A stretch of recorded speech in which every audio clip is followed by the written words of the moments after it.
Привет, ребята! Сегодня уже 3 июля, а это значит, что в игре появился друид. Если вы уже поиграли за него хотя бы чуть-чуть в каком-то событии или создали нового героя, напишите в комментариях, понравился вам он или нет. Но сегодня я хочу поговорить не об этом. Сегодня я хочу поговорить об одном из самых популярных билдов для PvE, для охотника на демонов. Это билд, с которым играют 80%, даже 90% игроков. Он очень дамажный и очень быстро бегающий. И я рекомендую его использовать для открытого мира. Давайте разберемся, что это за билд, и войдем в игру. И первое, что мы сделаем, это коснемся наших умений. Наши умения будут заточены на максимальный урон, поэтому в навыках будет обстрел, залп, а также возмездие. Все наши навыки, кроме, конечно, возмездия, они будут усиливать основную атаку.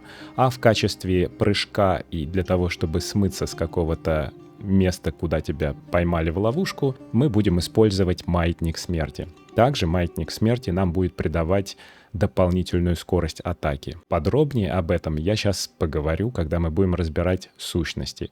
В качестве основной атаки мы выберем взрывную стрелу, именно потому, что на одной из сущностей есть возможность поджигать с помощью взрывной стрелы противников. Давайте разберем, какие сущности мы назначим на доспехи. Так как мы будем использовать массово обстрел и передавать все на основную атаку, то на стойке оружия мы назначим сеятель боли. Это очень крутая сущность.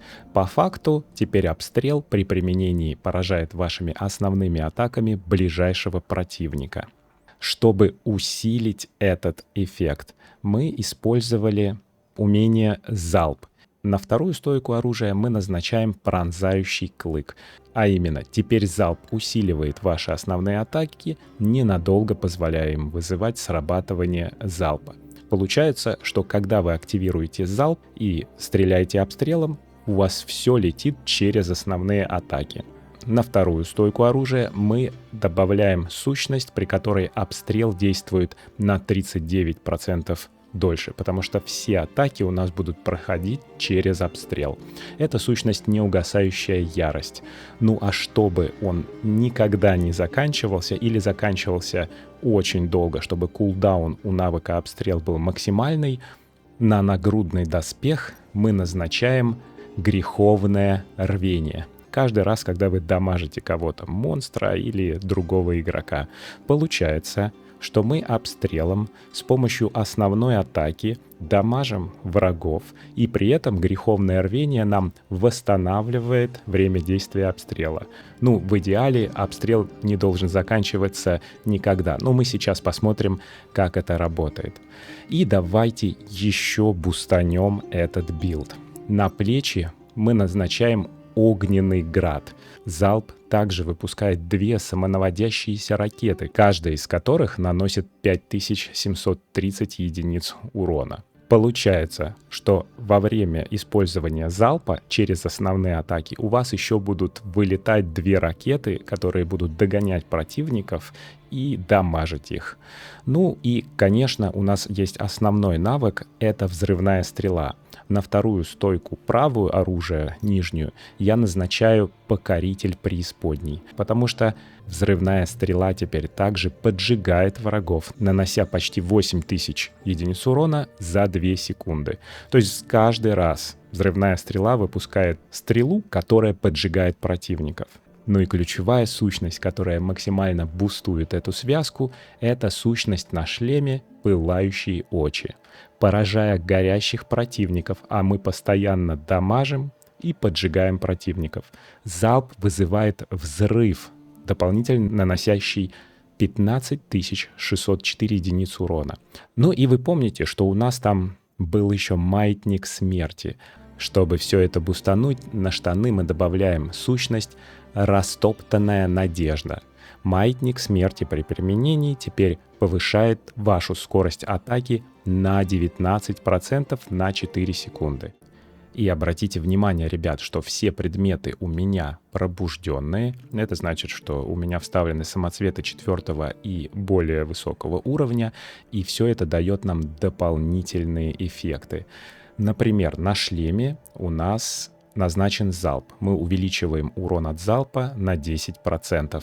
На нагрудном доспехе у нас обстрел, и мы увеличиваем урон от обстрела на 10%. На плечах у нас залп, и мы сокращаем время восстановления на 10%. На штанах у нас маятник смерти, и мы сокращаем время восстановления маятника смерти.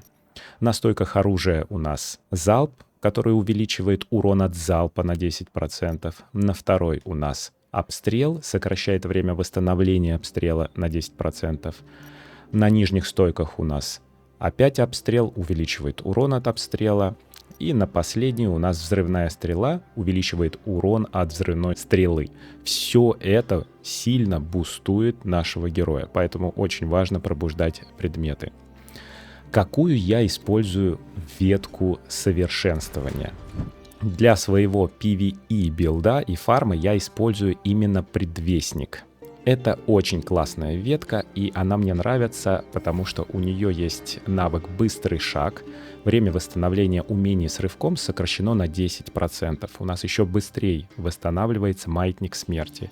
Ну и каждый раз, когда мы прыгаем, мы бустуем скорость нашей атаки на 19% на 4 секунды.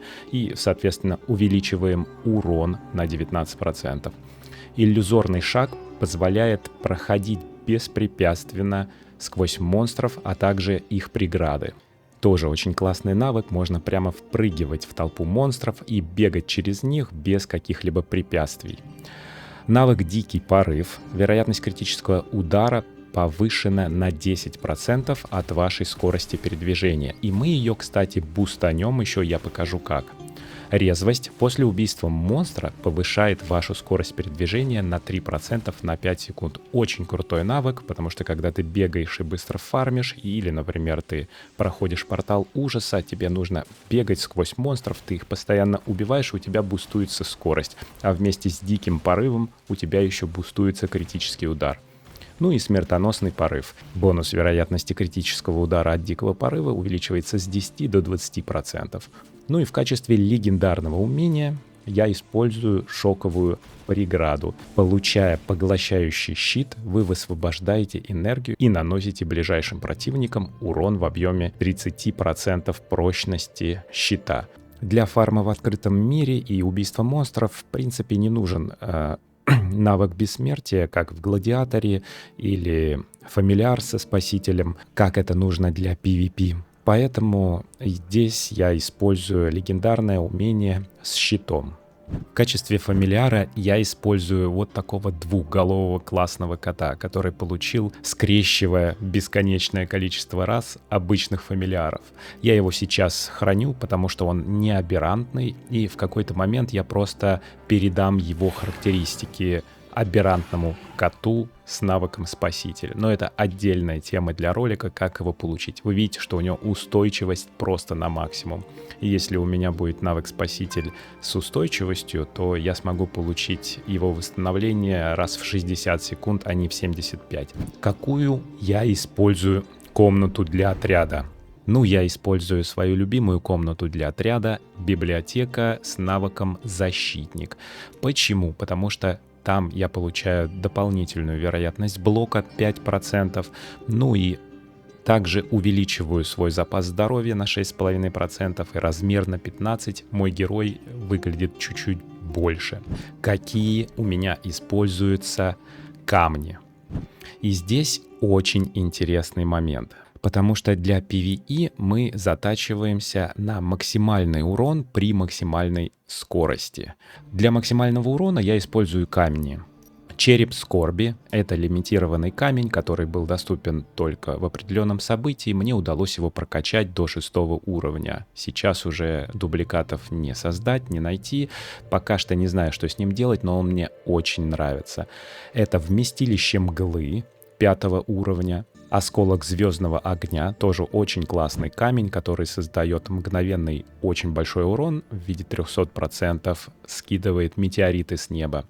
Это укус гадюки, которая добавляет негативный эффект, отравляет противников. Это, конечно же, хватка боли, которая повышает урон на отравленных противников или противников, на которых действует негативный эффект. И 2 камня на крит, конечно же, это плач матери и бурлящий исход. Очень крутой камень, который я недавно прокачал до 5 уровня. И у меня еще вставлен здесь интересный камень ледяное сердце. С ним небольшая особенность. Дело в том, что я выкачал из него всю силу самоцвета до недавнего времени и использовал вместо него 2-звездный камень с меньшим резонансом, хорошо прокачанный. Он называется «Жгучее презрение». Весь прикол этого камня, что он взрывается, когда вы наносите критические удары. Но для PvE этот навык не такой нужный.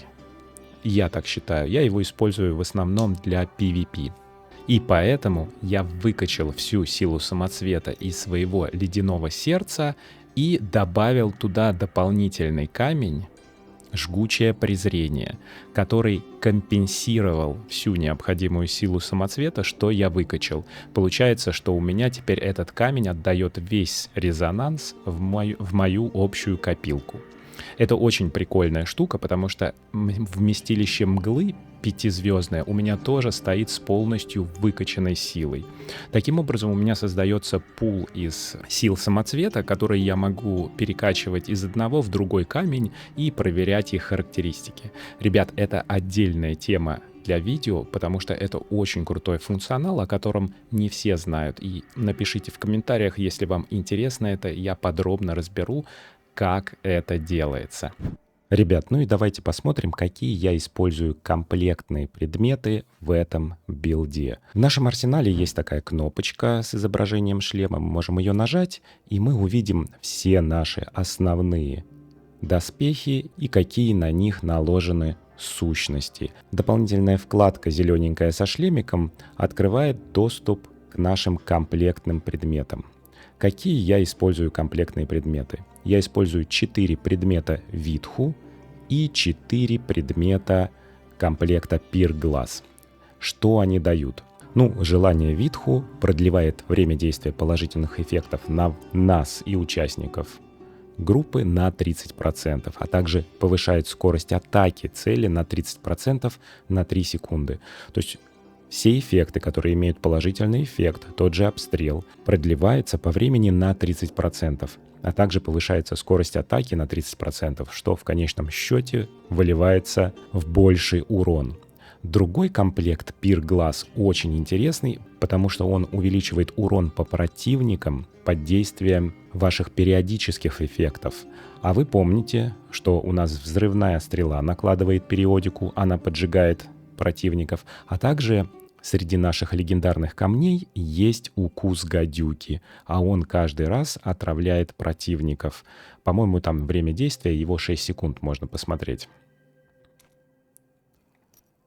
Атакуя противников, вы отравляете их ядом, наносящим 30% базового урона раз в секунду в течение 6 секунд, и срабатывает он раз в 20 секунд. В общем, вы поняли, что каждый раз, атакуя противников, мы накладываем несколько эффектов периодического урона и увеличиваем таким образом урон противникам на 15%. Более того, так как у нас 4 предмета, каждый раз, когда мы применяем к врагу эффект периодического урона, вероятность нашего критического удара еще повышается на 2,5%, вплоть до 25%. А это уже очень крутой буст к нашему урону. И я считаю, что эти комплектные предметы очень хорошо работают с теми сущностями, которые мы выбрали, и с теми камнями. И получается сбалансированный, классный PvE билд. Что касается аффиксов на доспехах, давайте пройдемся к Чарси, и я покажу, какие у меня аффиксы. Вот мы подошли к Чарси. И посмотрим, какие у нас используются аффиксы. Вы видите, что у меня есть 2 вкладочки PvE и PvP. Для PvE, для этого билда, естественно, я использую PvE аффиксы. И основные характеристики, которые они дают, это увеличение урона, урона от всех умений, критического урона, время действия положительных эффектов и повышение скорости атаки. В PvP у меня используется еще дополнительный урон от игроков. Я честно скажу, что я потратил больше 500 камней перековки для того, чтобы накачать все эти аффиксы. И не везде они в идеальном состоянии. Я скажу, ребят, что сильно на это не обращайте внимания. Это, конечно, дает бонус, но не критический. А так это такой процесс, конечно, очень долгий. Примерно как скрещивать фамильяров. Ну что, ребят, давайте посмотрим, насколько дамажный этот билд. И пойдем на тестовую площадку. Вот мы на тестовой площадке и начинаем дамажить. Давайте посмотрим, сколько мы сможем сделать за 30 секунд. Обязательно у нас, конечно же, прыжок. И после прыжка у нас увеличивается скорость атаки на 19%. Еще раз прыжок, когда он заканчивается. Постоянно реактивируйте навыки. Ну, как вы помните, играю я на холодную, естественно, и с джойстика не так удобно. В общем, какая-то фигня, если честно, получается. 70 миллионов. Ну, короче, ребят, на айпаде за 30 секунд я выбивал 89 или 90 миллионов. Весь прикол в том, что просто когда я забегаю на эту тестовую площадку, у меня сразу же срабатывает камень и падают метеориты, и я теряю, можно сказать, этот урон. Потом я начинаю стрелять, и с джойстика я не так активно привык играть, поэтому здесь я теряю много времени между переключениями навыков. Короче, при таком билде я получаю приблизительно от 80 до 90 миллионов урона за 30 секунд. Как это выглядит в реальной жизни, давайте с вами убьем Диабло.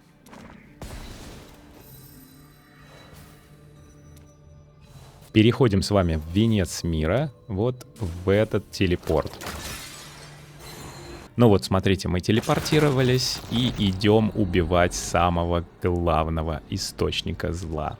Мы это будем делать в одиночку. У нас, видите, уровень сложности пекло 7, сложность высокая, и входим. Надеюсь, что у меня получится с первого дубля. Ну, ребят, на самом деле я все с первого дубля записываю. Давай, покажись. Красавчик.